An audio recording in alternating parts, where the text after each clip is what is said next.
Hello guys! Magandang araw for today's video. Ito ay ganap kahapon, araw ng linggo. So nagkayayaan nga kaming magsimba sa taal nila mama. So ayan guys, nag-outfit check na nga ako ng mga oras na yan. So tapos na nga ako magbihis niyan at inaantay ko na lang itong aking mga kasama na matapos. At ayan nga, tapos na nga sila magbihis at mag-ayos. Kaya ayan, for the go na nga kami dyan. At ayan nga, sa mga oras nga na yan, ay nag-aantay na nga lang kami ng jeep. At kami ay mag-jeep lamang dahil wala namang kaming car. At ang bantay nga ng aming tindahan yan ay si Majo, yung aking pinsan. At ayan, may dumating na nga jeep kaya sumakay na nga kami ng mga oras na yan. At ayan nga, binidyohan nga ako ni Amara at kumakain nga ako dyan ng lansones. O diba, may baon-baon pa akong lansones sa jeep.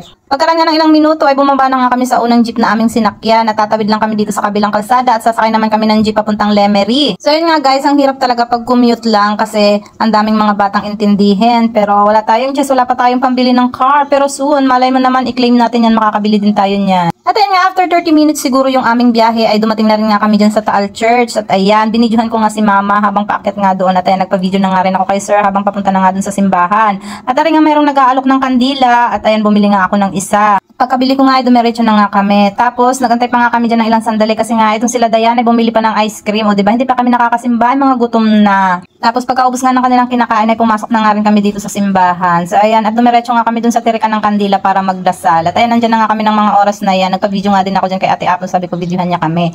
At ayan, nagdasal nga lang ako ng kaunti dyan. Tapos maya-maya nga nagsimula na nga rin itong misa. So sakto nga lang din yung pagkadating namin dyan kasi hindi pa nga nagsisimula yung misa. Tapos nga nakaupo pa kami pero hiwa-hiwalay nga ang aming upuan kasi nga wala na masyadong bakante sa mga bandang gitna. At ayan, nagsimula na nga dyan yung misa. Ayan, nagtayuan na kami. Pagkaraan nga ng isang oras, ayan, tapos na rin ang misa. Kaya palabas na nga kami ng mga oras na yan. O diba, ang daming tao guys dito sa Taal. At ayan, habang palabas nga kami dyan, nagbibideo nga pala dyan si Ate Kate. Kaya may video ako nung kami ay palabas. Pero nung malapit na nga kami yan sa may pintuan, nagvideo na nga rin ako. Tingnan nyo naman, kahit napakasikip for the video talaga ang madam nyo. At ayan, nasa labas na nga kami yan ng mga oras na yan. Napakadaming tao talaga guys ang nagsisimba dito sa Taal. So minsan lang talaga kami makapagsimba ng sama-sama guys. Kasi alam nyo naman, napaka-busy naming tao. Kaya ayan, pero okay lang yan. Alam naman yan ni Lord kung bakit. At kahit bihira lang naman kami magsimba, ay lagi naman kami nagdadasal. So maiintindihan na yan ni Lord. At ayan nga, pagkalabas nga namin, ay nag-request nga itong mga bata na maglaro nga muna daw sila dito sa playground.